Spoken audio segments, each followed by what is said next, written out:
आप ये मानते हैं कि आपके पीछे संख्या बल नहीं है? लाखों का संख्या बल है, पर लाखों का संख्या बल है तो आप कॉल देने से क्यों कर रहे हैं? क्यों 5 लाख का चाहिए? अगर लोकतंत्र में कोई आवाज नहीं सुन रहा तो उसके बाद में कदम क्या रहता है?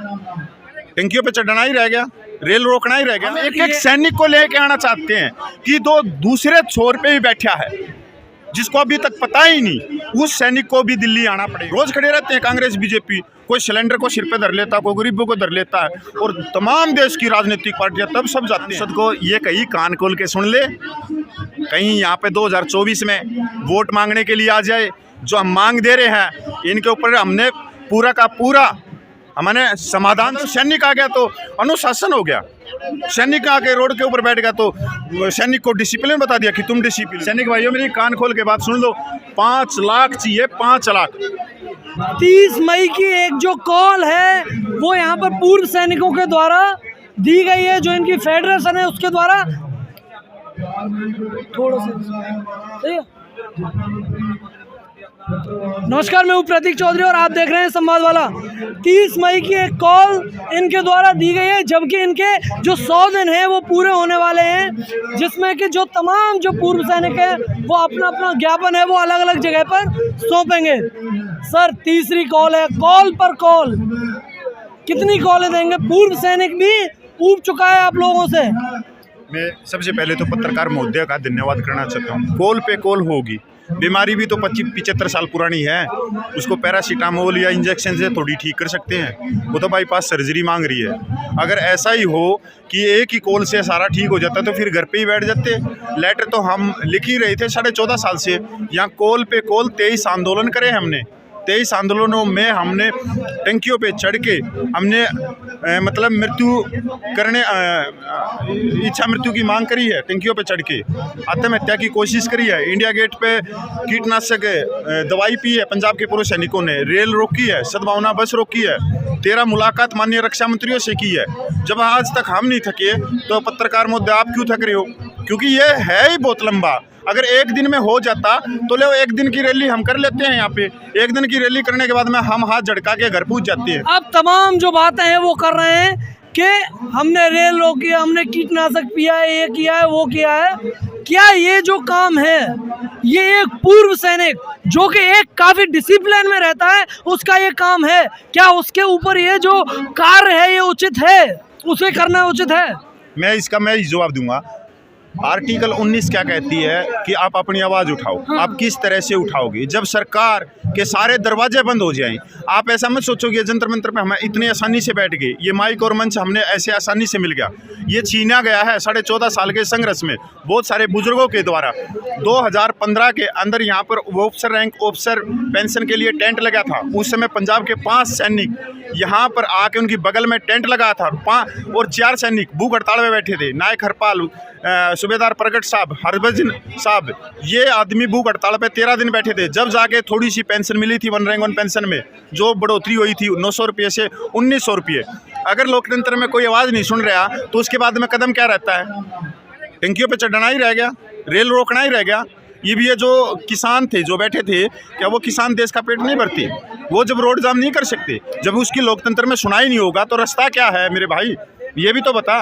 सर, डिसिप्लिन भी तो कुछ होता है। डिसिप्लिन में तो रोके गए हैं ना, डिसिप्लिन बनाते हुए हम टंकी पे चढ़ गए। मतलब देश की जो ट्रांसपोर्ट की जो सुविधा है उसे आप बाधित कर रहे हैं और फिर कह रहे हैं कि ये सब जो डिसिप्लिन में हुआ है वो आप ये देखो ना, जिस माननीय रक्षा मंत्रियों के दरवाजे हमारे लिए बंद थी, हम तो कभी बैठे नहीं थे सोफे पे जवान जैसी। कितने के फोटो हैं माननीय रक्षा मंत्रियों के साथ में, पर 75 सालों में बड़े बड़े रैंक वाले के फोटो हैं माननीय रक्षा मंत्रियों के साथ में। वो जवानों को बहका के, बरगला के, नीचे बिठा के, दरी कुर्सी में घुमा फिरा के और फाइलें ले जाके रक्षा मंत्री तक अपने वर्ग की बात करते थे। तब नहीं आपको याद आई? ये जो आज होया है ये उसी के कारण है कि जवान जागरूक हो गए। अगर मान लो रेल के आगे नहीं रोकते तो माननीय रक्षा मंत्री का दरवाज़ा नहीं खुलता। अगर हम 13 दिन की भूख हड़ताल रामलीला ग्राउंड में नहीं बैठते तो माननीय भूतपूर्व रक्षा मंत्री निर्मला सीतारमण से नहीं मिलते, और माननीय निर्मला सीतारमण से मिले तब जाके CAG की रिपोर्ट आई डिसेबिलिटी पेंशन पे, और जिसके अंदर यह कि 40% ऑफिसर फेक डिसेबिलिटी लेके बाहर निकलते हैं, जो लाइफस्टाइल की बीमारियां हैं। तो ये सारा कानूनी होता है, संविधान के दायरे में होता है। अरे यार, कांग्रेस बीजेपी है, रोज रोड के ऊपर खड़ी रहती है, क्या वो देश के डिसिप्लिन वाले नहीं है? क्या उनको अनुशासन नहीं है? ये लोकतंत्र में है कि नहीं खड़े रहते? रोज खड़े रहते हैं कांग्रेस बीजेपी। कोई सिलेंडर को सिर पे धर लेता, कोई गरीबों को धर लेता है, और तमाम देश की राजनीतिक पार्टियां तब सब जाते हैं। आंगनवाड़ी कार्यकर्ता हैं, किसान है, मजदूर वर्ग है, कोई शिक्षा मित्र है, पटवारी हैं, वो रोड के ऊपर नहीं आते। मतलब सैनिक आ गया तो अनुशासन हो गया। सैनिक आके रोड के ऊपर बैठ गया तो सैनिक को डिसिप्लिन बता दिया कि तुम डिसिप्लिन हो। मतलब ये सारी कुर्बानी हमारे ऊपर क्यों थोपी गई है? इससे बड़ी कुर्बानी क्या होगी? जब हम फील्ड में रहते थे, देश की रक्षा करते थे, ग्लेशियर में रहते थे, सारे जन्म मृत्यु, घर के अंदर कुछ भी होता था, सब सारी चीज़ छोड़ दी, माँ बाप छोड़ दिए, बच्चे छोड़ दिए, लुगाई छोड़ दी, सब छोड़ दिए। ये क्या जान छोड़ दिए क्या? अनुशासन अनुशासन, हमारी मांग पूरी कर दो और हम अपने घर में लौट गए। होगा नहीं क्या? ये तो जो 30 मई की जो कॉल है, ये 3 अप्रैल और 30 अप्रैल से बड़ी कॉल है। ये बहुत गांव लेवल तक है। यहाँ से एक शिक्षा थी, ये एक वर्कशॉप था, एक ये स्कूल चला था 3 महीने का। यहाँ से हर एक सैनिक तक हमने बात पूछाई कि आपकी मांगे क्या है, संविधान के दायरे में क्या जायज़ मांगे क्या, और वो यहाँ से सीख क्या है वो अपने गांव में लेके गए उन मांगों को। और 30 मई को पूरे गांव में मीटिंगें होंगी पूरे देश में, तभी तो सैनिक बाहर आएंगे। हम एक एक सैनिक को लेके आना चाहते हैं कि दो दूसरे छोर पे ही बैठा है, जिसको अभी तक पता ही नहीं, उस सैनिक को भी दिल्ली आना पड़ेगा। अब यही बात आप जैसे पत्रकार महोदय, ऐसी बातें बहुत सारे हमारे सैनिक भाई भी करने लग जाते हैं, जिनके मैं फिर वही बात, वो गलत नहीं करते हैं ना। अभी देखिए, सबसे पहले आपने जो डिस्ट्रिक्ट के जो डिस्ट्रिक्ट हेडक्वार्टर थे वहाँ पर ज्ञापन सौंपा अलग अलग डीएम्स को, है ना। उसके बाद में आप लोगों ने ज्ञापन सौंपा लोकसभा क्षेत्र के सांसदों को। अभी आपका जो स्तर है वो गांव लेवल पे आ गया। अगली बार कौन पटवारी को ज्ञापन दोगे? अरे बिल्कुल सही, अभी की बार बिल्कुल सही पकड़ा। जिस समय हमने सांसद को मांग पत्र दिया, वो पहले दिया हमने डीसी को, और डीसी से हमने पूरे देश को ये बताया प्रिंट मीडिया के द्वारा कि जवान जंतर मंतर पे जवानों की जायज़ मांगों के लिए धरना प्रदर्शन कर रहे। 1 rank on pension, military service पे, डिसेबिलिटी पेंशन, प्रीमेच्योर रिटायरमेंट, उसके बाद में विधवा पेंशन, 2.81 का फार्मूला, CSD ECHS के भेदभाव, ऑन रेडी पेंशन के साथ में भेदभाव, रिजर्व पेंशन के भेदभाव। ये पहले मालूम किसको था? हमने एक बड़े लेवल में, आप इसको बड़ा लेवल मत मानो कि डीसी को देना बड़ा लेवल था ना। डीसी को बताया, सेना के उन अधिकारियों को बताया, जो अधिकारी जो देश चलाते हैं। अधिकारी कौन देश चलाते हैं? जो IAS होते हैं। हमने उनके द्वारा डिस्ट्रिक्ट से मांग पत्र भेजे सरकार को, केंद्र सरकार को बताया कि ये जायज़ मांगे। उससे हमारा समाज और जागरूक हुआ। इसके बाद में अगली कॉल क्या की गई, जो हमारे अंदर एक नेतृत्व नहीं था आज तक, कि सब ये कहते थे कि नेतृत्व नहीं कर सकते, जवान नेतृत्व नहीं कर सकते।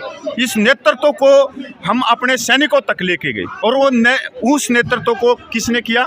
सिपाही ने, हवलदार ने, जो सूबेदार है, ऑनरेडी कैप्टन है। और उन्होंने सांसद को मांग पत्र दिया, और सांसद को ये कहीं कान खोल के सुन ले, कहीं यहाँ पे 2024 में वोट मांगने के लिए आ जाए। जो हम मांग दे रहे हैं इनके ऊपर हमने पूरा का पूरा हमें समाधान चाहिए, और आपने क्या अभी तक किया है उसकी पूरी रिपोर्ट हमारे को चाहिए। ये बात किसने रखी? छोटे रैंक के सैनिकों ने। हमने नेतृत्व किया नहीं किया? ये नेतृत्व हमने किया।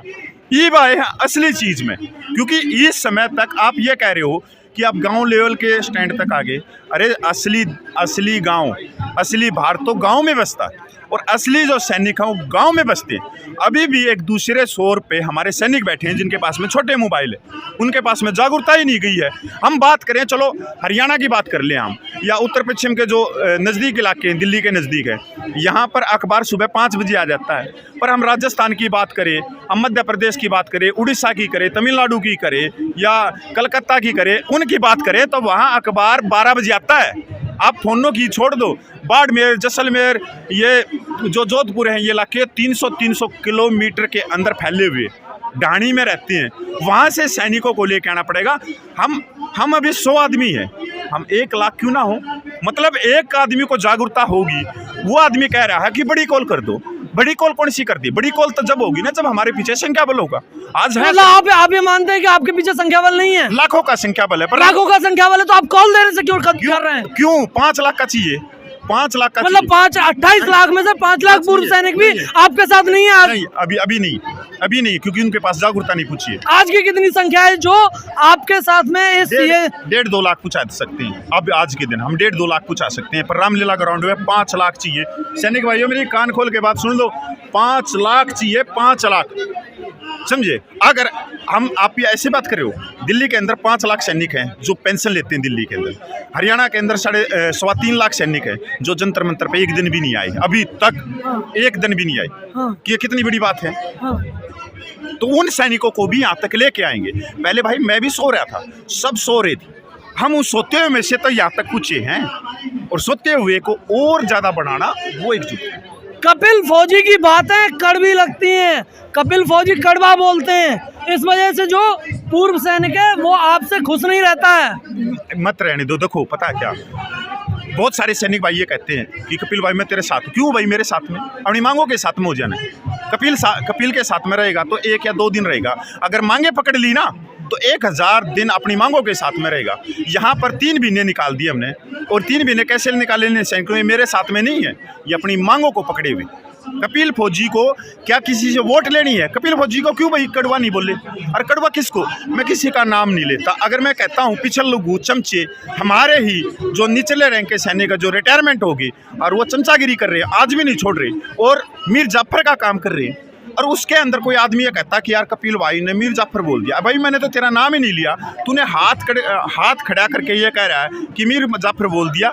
यही आदमी तो मीर जाफर हैं जो खुद आके हाथ खड़ा करके कहते हैं ये कपिल मीर जाफर बोलता है, जयचंद बोलता है, ये कड़वे बोलता है। इसीलिए ये पूरा आंदोलन कड़वेपन से चल रहा है। अगर ऐसी है तो मैंने 9.5 साल हो लिया इसमें, मैं आज तक तो वैसा का वैसा इंसान हूँ। मेरी सारी वीडियो देख लो, कम से कम 7-8 हज़ार वीडियो पड़ी होंगी गूगल के ऊपर, अलग अलग चैनलों में। मैं ऐसे ही बोलता हूँ भाई पत्रकार। और इस आंदोलन की बेखूबी यह है कि बहस, विचार, लोकतंत्र इसके अंदर बहुत जरूरी है। बहस जितनी हो उतनी अच्छी है, ये आंदोलन उतना मजबूत होगा। विचारों के अंदर मतभेद होने चाहिए, मनभेद नहीं होना चाहिए। ना मेरा किसी के साथ में मनभेद है।